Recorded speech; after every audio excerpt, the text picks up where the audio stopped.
आज तुम दोनों को जिंदा नहीं छोड़ूंगी। हाँ, मार दो हम दोनों जीजा साली को। साथ जी नहीं सकते, साथ मर तो सकते हैं ना। चाहे हमारी जान ले लो, लेकिन हम जीजा साली प्यार करते रहेंगे। अच्छा, इतना प्यार करते हो एक दूसरे से? हाँ, हम जीजा साली एक दूसरे से बेइंतहा मोहब्बत करते हैं। हाँ, हम एक दूसरे से बेइंतहा मोहब्बत करते हैं। साली मेरी जान है, जिगर की टुकड़ी है। अच्छा, क्या कर सकते हो एक दूसरे के लिए? मैं अपने जीजा से इतना प्यार करती हूँ कि उनके लिए नाली में लौट जाऊंगी। हाँ, और मैं अपनी साली के लिए नाला में लौट जाऊंगा।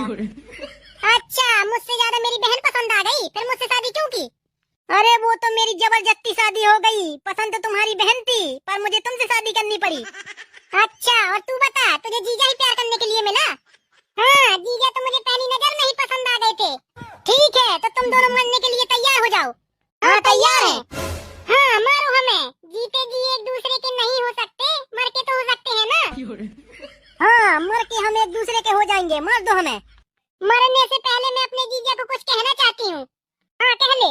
जीजा जी, I love you. I love you too साली जी।